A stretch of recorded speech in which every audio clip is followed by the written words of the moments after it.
और पक्षियों की मधुर चहक में जो मधुर संगीत है, मैं उसका संगीतकार हूं। मैं ओंकार हूं।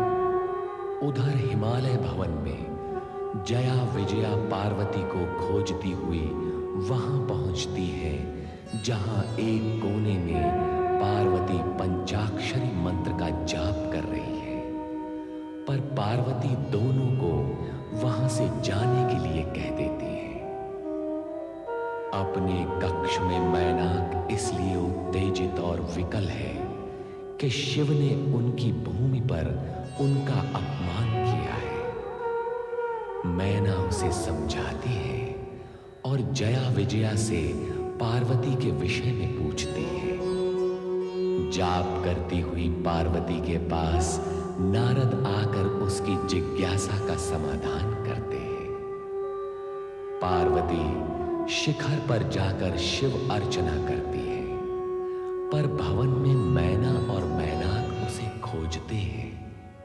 लौटने पर मैनाक शिव का अपमान करते हुए पार्वती को प्रताड़ित करता है, तो पार्वती सहन नहीं करती और अपना निश्चय कह सुनाती है कि वो शिव आराधना कर अपने आराध्य को अवश्य प्राप्त करेगी।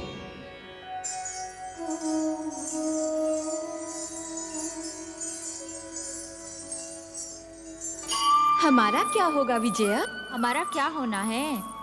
धीरे बोल, पार्वती सुन लेगी। वो तो शिव जी की आराधना में डूबी हुई है, वो नहीं सुनेगी। तू बोल। मैं कह रही थी, जब राजकुमार मैनाक को पता चलेगा कि हम भी पार्वती के साथ आए हैं, तो वो हम पर भी क्रोध करेंगे।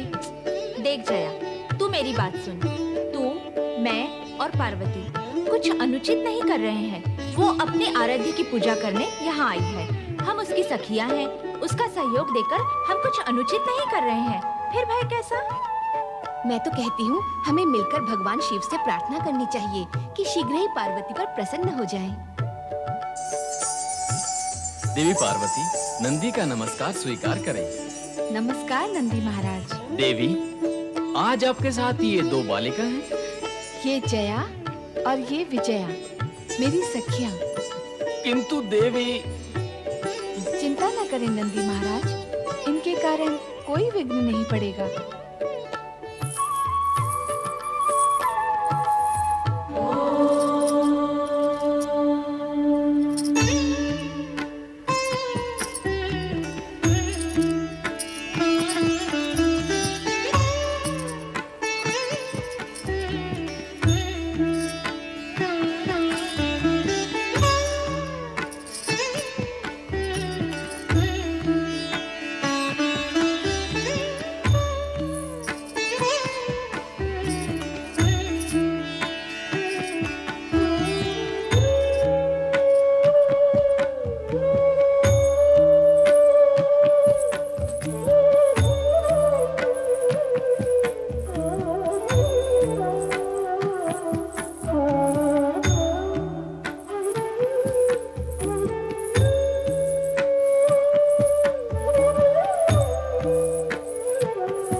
नमस्कार नंदी महाराज। नमस्कार। आप दोनों देवी पार्वती की सखी हैं?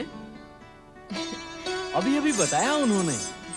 हाँ, हम पार्वती की सबसे प्रिय सखियां हैं।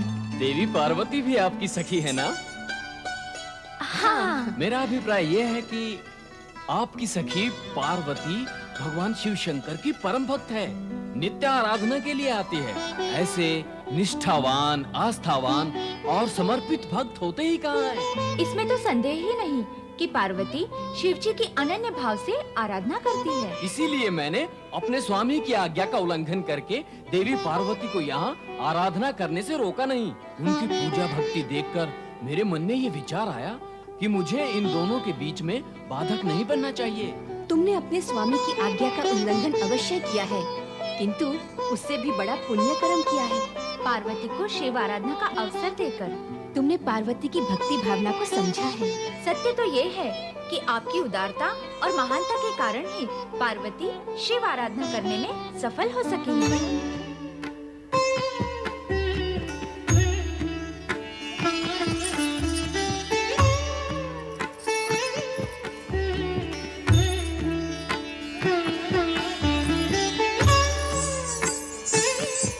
अच्छा नंदी महाराज, कल भेंट होगी। नमस्कार। नमस्कार। नमस्कार नंदी महाराज। नमस्कार। मेरा भी नमस्कार। मेरा भी नमस्कार।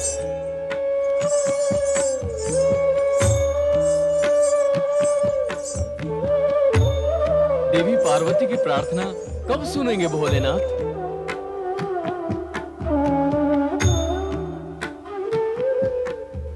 देवराज इंद्र और देवगण भी इसी विषय को लेकर चिंतित व आशंकित थे कि कब पार्वती की आराधना सफल होगी, कब भगवान शिव के हृदय में अनुराग जागृत होगा और तदुपरांत उनके मंगल मिलन से पुत्र की उत्पत्ति होकर उसके द्वारा तारकासुर का वध होगा। इसी चिंता व आशंका को लेकर देवराज देवगण सहित ब्रह्मा के पास पहुंचे। ब्रह्मदेव की जय। कृपा करें परमपिता, दर्शन दें सृजनहार। देवराज, क्या आपको ज्ञात है कि ब्रह्मदेव ने अपना स्थान और स्वरूप क्यों परिवर्तित किया? नहीं देवी सरस्वती, हमें तो आश्चर्य है, ब्रह्मदेव ने ऐसा स्वरूप क्यों बनाया है? मैं आप सभी देवगणों से प्रार्थना करती हूँ कि आप ब्रह्मा जी की सृष्टि रचना के रचनात्मक कार्य में बार बार विघ्न न डालें। ब्रह्मलोक में बार बार आपके आगमन से सृष्टि की रचना के कार्य में बाधा आ रही थी। उसी कारण उन्हें अपना स्थान और स्वरूप परिवर्तित कर यहाँ आना पड़ा। किंतु आप यहाँ पर भी आ पहुँचे। देवी सरस्वती, ब्रह्मदेव के कार्य में बाधा डालना हमारा उद्देश्य नहीं है। हम तो अपने कष्ट निवारण के निमित्त बार बार ब्रह्मदेव की शरण में आते हैं। ब्रह्मा जी ने आप सभी को स्पष्ट रूप से कह दिया है कि समय की प्रतीक्षा करें, फिर अनावश्यक रूप से स्वयं कष्ट पाने और कष्ट देने का क्या प्रयोजन? ठीक है देवी सरस्वती, हम समय की प्रतीक्षा करेंगे। नारायण नारायण।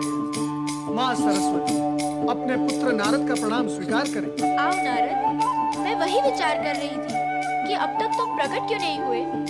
माँ, आपके पुत्र नारद के नियमावली में अकारण और समय से पहले प्रकट होने का कोई नियम नहीं।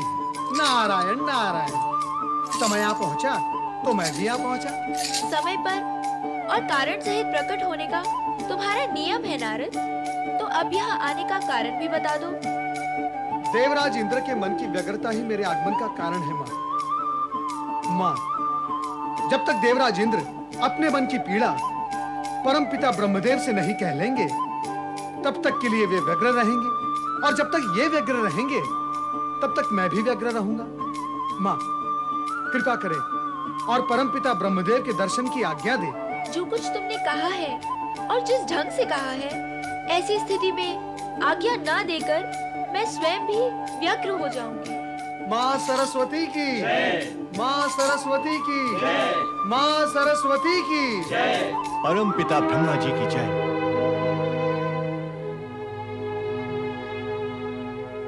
प्रणाम ब्रह्मदेव। ब्रह्मदेव, हमारी समस्या का कुछ हल करें। देवराज इंद्र, मैं तुम्हारी समस्या से भली प्रकार अवगत हूं,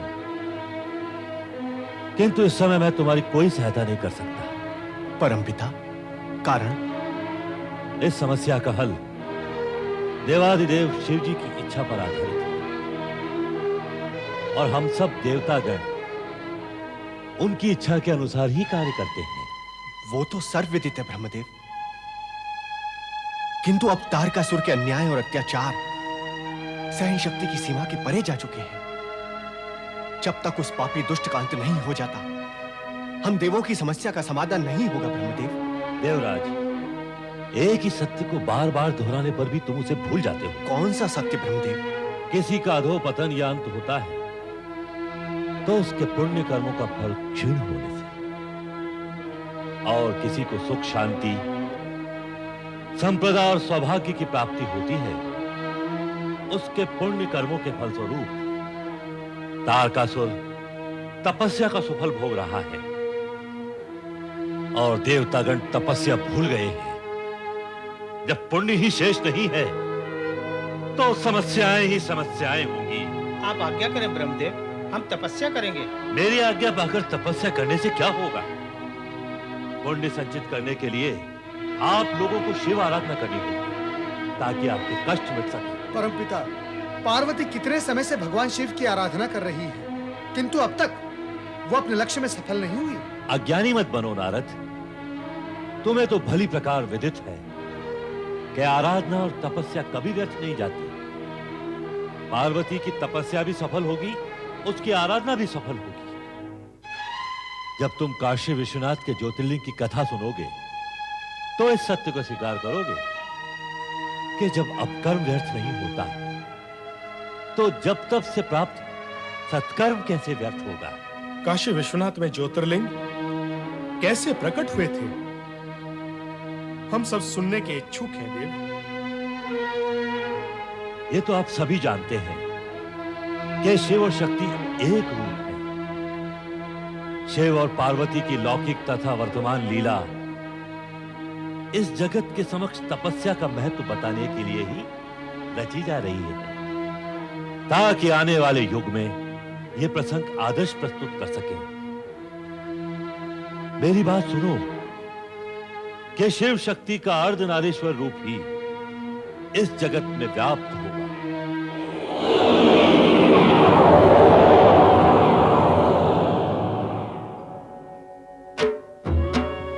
अर्धनारीश्वर का ये स्वरूप ही शिव और शिवा का अभिन्न और मूल रूप है। जब जब शिव शिवा एकाकार होकर विभिन्न रूपों में प्रकट होते हैं, तब तब नवीन घटनाएं घटित होती हैं।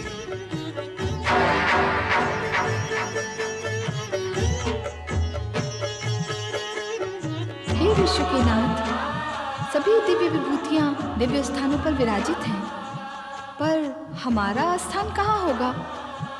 जहां विश्वनाथ सर्वप्रथम अवतरित होकर जगत के कल्याण की कामना करेंगे, वही स्थान हमारा होगा शिवा। भूखंड में वह कौन सा स्थान होगा विश्वनाथ, जहां आप अवतरित होंगे? काशी ही वो परम पावन स्थान होगा जहां ज्योतिर्लिंग की स्थापना होगी और जहां समस्त प्राणियों के संपूर्ण पापों का नाश होगा। तो लीला आरंभ करें विश्वनाथ।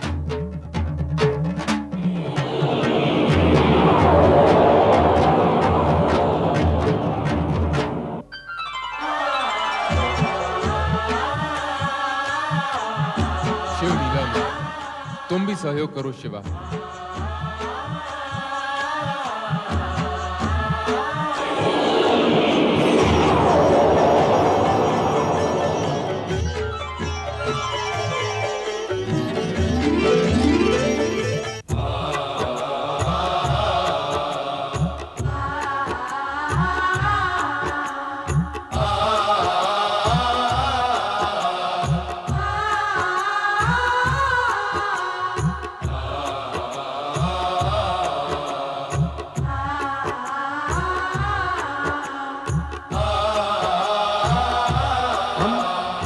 कौन है?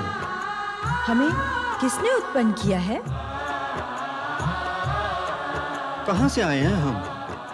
कहाँ जाएंगे हम? हमारा जन्मदाता कौन है?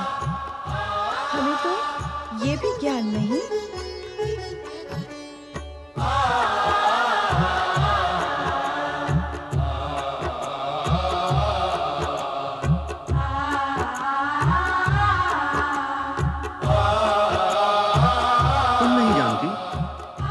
कौन हो?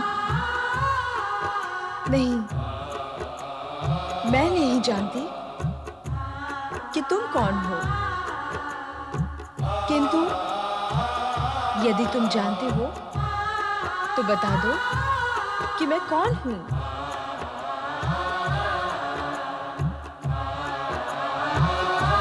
अच्छा, तुम आई कहां से हो?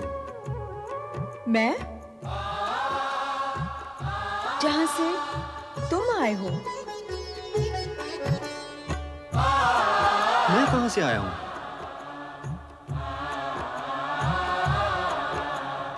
जहां से मैं आई हूं। तुम कहां से आई हो? मैं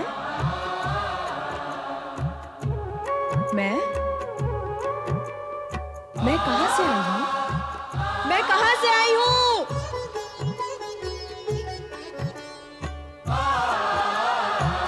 मैं कहां से आया हूं?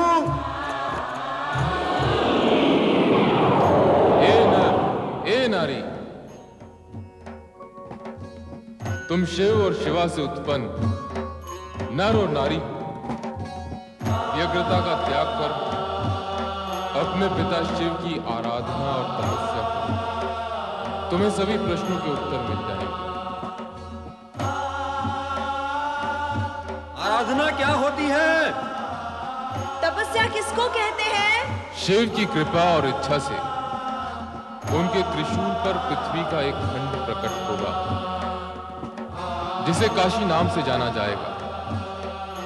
काशी में पहुंचते ही तुम्हें आराधना और तपस्या की स्वयं स्फूर्ति एवं प्रेरणा होगी। अपने सभी प्रश्नों का समाधान तुम्हें प्राप्त हो जाएगा।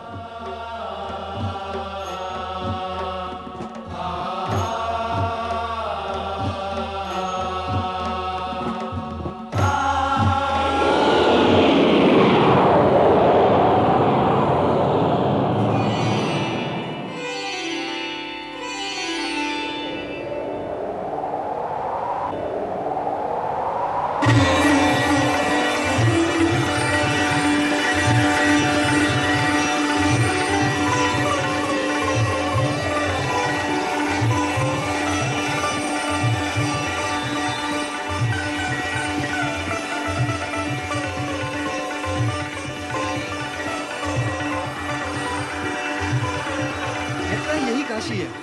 हाँ, यही काशी है।